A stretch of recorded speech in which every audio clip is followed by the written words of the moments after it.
नमस्कार दोस्तों, स्वागत है आप सबका मेरे YouTube channel sir Anil Jangid में।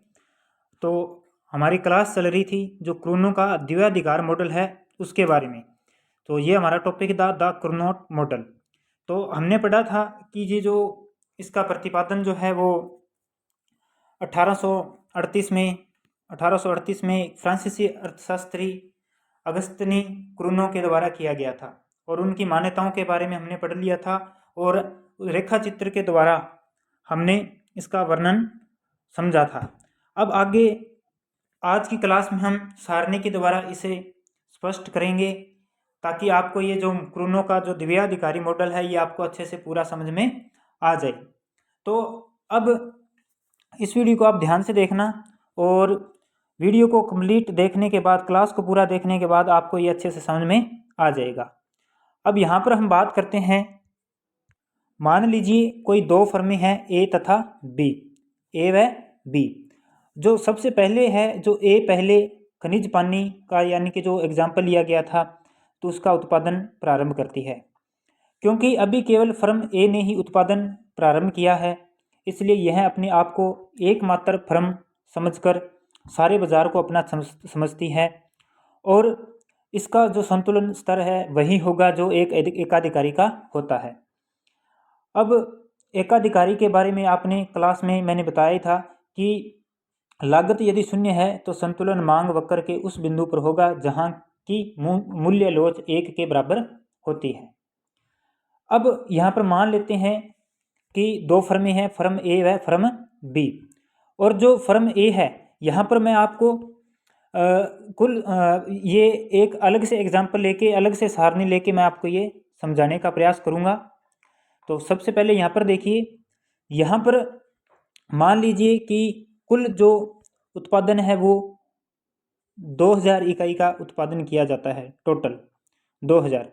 अब ये 2000 उत्पादन है, इसमें से इसका आधा, 2000 का आधा 1/2 फर्म ए उत्पादन करेगी और जो शेष बच जाएगा उसका आधा फर्म बी उत्पादन करेगी। यानी कि ये थोड़ा सा यहाँ पर ध्यान से समझना, यानी कि 2000 में से आधा, 2000 का आधा करें हम, 2000 यूनिट का आधा करें तो 1000, यानी कि फर्म ए जो है वो पहली अवधि में, प्रथम अवधि में 1/2 उत्पादन करती है, कुल का 1/2 उत्पादन करती है। तो इसका आएगा 1000। अब जो शेष रह गया, शेष जो उत्पादन रह गया उसका जो उत्पादन है वो फर्म जो है फर्म बी करेगी। यानी कि शेष कितना रह गया, 2000 में से 1000 का उत्पादन फर्म ए ने कर लिया, पीछे रह गया 1000। इस 1000 का उत्पादन जो है पीछे, यानी कि जो आधा बचा 1/2 का आधा जो बचा, 1000 का आधा बचा, यानी कि उसका उत्पादन, यानी कि 500 यूनिट का उत्पादन वो फर्म जो है बी करेगी, फर्म बी करेगी। इसी प्रकार जब द्वितीय अवधि आती है तो जो शेष बचा है, यानी कि यहाँ पर ध्यान से देखिए, टोटल जो था, टोटल 2000 था, टोटल 2000 में से पहली अवधि में 1000 का उत्पादन फर्म ए ने किया और जो इसका हाफ बच गया उसका उत्पादन जो है फर्म बी ने किया, यानी कि 500। अब देखिए फर्म बी ने कितने का उत्पादन किया, 500 यूनिट का उत्पादन किया। अब 2000 में से 500 का उत्पादन फर्म बी ने किया है तो पीछे कितना बचा, 1500। कितना बचा, 1500। यानी कि अब इस 1500 का हाफ, इस 1500 का हाफ फिर फर्म ए करेगी, यानी कि 1/2 1500 का कितना हो जाएगा, 750। यानी कि दूसरी अवधि में जो उत्पादन शेष रहा है उसका 1/2, यानी कि 3/8, 3/8 भाग जो है फर्म ए उत्पादित करेगी और 5/16 भाग जो है वो फर्म बी उत्पादन करेगी। अब यहाँ पर अगर आपको ये समझ में नहीं आ रहा है कि 3/8 कैसे आया तो मैं इसे पहले क्लियर कर देता हूँ। तो ये ध्यान से देखिएगा, देखिए कुल का भाग है 1 और इसका 1/4 भाग जो है, 1/4 भाग जो है फर्म बी ने उत्पादित कर लिया था। तो इस कुल में से 1/4 घटा देंगे, जो शेष बचेगा वो 3, उसका आधा जो है वो फर्म ए उत्पादित करेगी। यानी कि इसके बटा में मानेंगे 1 तो हमारा एलसीएम आएगा 4, क्रॉस मल्टीप्लाई करेंगे 4 - 1 तो ये आ गया 3/8, 3/8। अब इस 3/8 का हम जो आधा करेंगे, 3/8 इंटू 1/2, इसका आधा, तो ये आ जाएगा 3 एकम 3 और सॉरी ये 4 था बटा में 4, 4 दूनी 8, तो 3/8 इस हिसाब से ये आया है। ऐसे ही अगर ये वाला निकालें तो देखिए 1500 यूनिट इकाई थी, जो 1500 यूनिट उत्पादन था उसमें से 3/8 ए ने उत्पादित कर लिया। अब जो शेष बचेगा उसे हम क्या करेंगे, कुल में से ये एक में से जो है 3/8 को हम माइनस करेंगे, 3/8 को हम माइनस करेंगे तो 8, 8 माइनस 3, तो ये आएगा 5/8। अब इसका आधा यानी कि इसका आधा 1/2, इसको मल्टीप्लाई कर देंगे, गुणा कर देंगे 5/8 के साथ, तो 5 एकम 5, 8 दूनी 16, तो इसका 5/16 फर्म भी उत्पादित करेगी।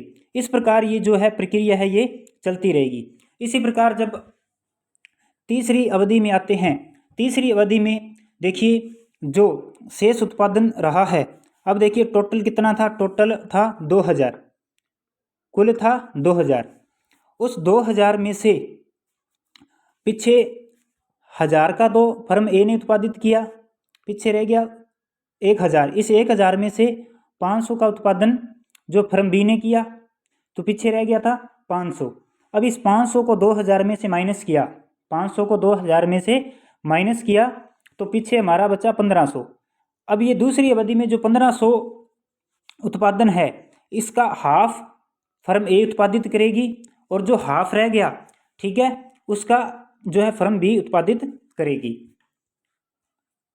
अब देखिए दूसरी अवधि में 1500 में से 750 फर्म ए उत्पादित करती है। कुल मांग जो 2000 थी उसमें से 750 जो है फर्म ए उत्पादित करती है। अब टोटल डिमांड कितनी थी, कुल मांग कितनी थी 2000, और उसमें से 750 जो है फर्म ए उत्पादित कर रही है। शेष कितना रह गया, शेष रह गया 1250, शेष रह गया 1250।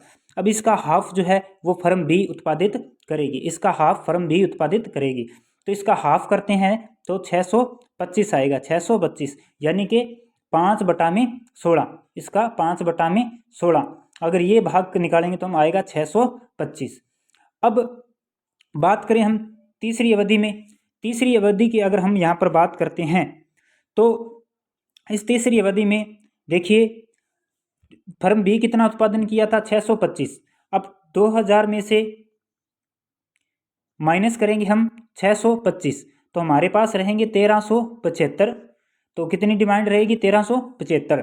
तो अब ये 1375 का हाफ जो है फर्म ए उत्पादित करेगी और इसका जो हाफ है वो फर्म बी उत्पादित करेगी, यानी कि 21/64 भाग जो है वो फर्म बी उत्पादित करेगी। इस प्रकार जो है ये प्रक्रिया जो है निरंतर चलती रहेगी, ठीक है। और यहाँ पर आप ध्यान रखिए फर्म ए का उत्पादन निरंतर जो है गिरता रहता है, फर्म ए का उत्पादन जो है वो निरंतर गिरता रहता है। देखिए पहले 1000, फिर 750, फिर 687 लगातार घट रहा है, और फर्म बी का जो उत्पादन है वो निरंतर बढ़ता है, पहले 500, फिर 625, फिर 656.25, ये बढ़ता जाएगा, ठीक है। अब ये जो प्रक्रिया है तब तक चलती रहती है, उस समय तक चलती रहती है जब तक कि दोनों एक समान उत्पादन न करने लग जाए। और यह स्थिति उस समय आती है जबकि प्रत्येक उत्पादन कुल बाजार का 1/3 भाग की पूर्ति कर रहा हो, यानी कि जो संतुलन का स्तर है वो 1/3 पर आता है। 1/3 भाग यानी कि कुल का 1/3 भाग फर्म ए उत्पादित कर रही है और कुल का 1/3 भाग फर्म बी उत्पादित कर रही है, और 1/3 भाग को ओपन छोड़ दिया जाता है। ये ओपन क्यों छोड़ दिया जाता है, क्योंकि इससे जो है वस्तु की जो मांग है बाजार में बनी रहती है, ठीक है। अब जो संतुलन आपने ध्यान में रखना है कि 1/3 यानी कि 2000 हमने मांग मानी थी इनकी, तो उसमें से 666.67 तो फर्म ए उत्पादित करेगी और 666.67 फर्म बी उत्पादित करेगी, 666.67 फर्म बी उत्पादित करेगी, और 1/3 भाग ही ओपन छोड़ दिया जाएगा, यानी कि इतना ही जो भाग है वो ओपन छोड़ दिया जाएगा। वो ना तो फर्म ए और ना ही फर्म बी उसका उत्पादन करेगी। क्यों नहीं करेगी, क्योंकि ताकि मांग जो है वो बनी रहे। अब बात करते हैं आगे नेक्स्ट, ये तो था दो फर्मों को लेकर, ठीक है, द्वितीय अधिकार मॉडल था। अगर फर्में 3, 4, 5 हो और उनका भी कितना उत्पादन किया जाए, अगर ये हमें ज्ञात करना हो तो उसके लिए एक फॉर्मूला है, आप अलग से नोट इसमें कर लेना। तो उसका फॉर्मूला होता है 1/n+1। ठीक है। अगर यहाँ पर अगर 2 फर्में हैं, अगर यहाँ पे 2 फर्में हैं तो यहाँ पर n फर्मों की संख्या को बताता है, n यहाँ पर फर्मों की संख्या को बताता है। देखिए ये फॉर्मूला है n+1। अगर मान लीजिए फर्में 3 हैं, फर्में 3 हैं तो कितना भाग उत्पादित किया जाएगा? 1/3 + 1 यानी कि 1/4 भाग, यानी कि प्रत्येक फर्म जो है 1/4 भाग का उत्पादन करेगी और 1/4 भाग ही जो है वो छोड़ दिया जाएगा, वो कोई भी फर्म उत्पादित नहीं करेगी। इसी प्रकार अगर हम बात करें आगे कि जो ये फर्में अगर हैं 4 हैं, फर्में अगर 4 हैं, फर्म अगर 4 है तो 1/n प्लस 4 + 1 यानी कि 1/5 भाग उत्पादित किया जाएगा। अगर फर्में 2 है, अगर फर्में 2 हैं तो देखिए 1/1 n+1 बराबर 1, n की वैल्यू 2 + 1 यानी कि 1/3। यही द्वैधिकारी मॉडल है। तो ये जो है कंप्लीट मैंने आपको करवा दिया है क्रूनो का जो द्वैधिकारी मॉडल था। अगर आपको समझ में नहीं आया है तो आप कमेंट करके मुझे बता सकते हैं। और ये PDF है, ये आपको टेलीग्राम चैनल पर भेज दी जाएगी। और साथ में मैं आपको बताना चाहता हूँ कि जो माइक्रो इकोनॉमिक्स है उसका जो नोट्स है, कंप्लीट नोट्स बनकर तैयार हैं। अगर उसमें कोई परचेज़ करना चाहे, ख़रीदना चाहे तो उसका मात्र जो शुल्क है वो 40 रुपये ही रखा गया है केवल। तो आप उसे मुझे टेलीग्राम पर मैसेज करके आप वो खरीद सकते हैं। तो मिलते हैं नेक्स्ट क्लास में। Thank you.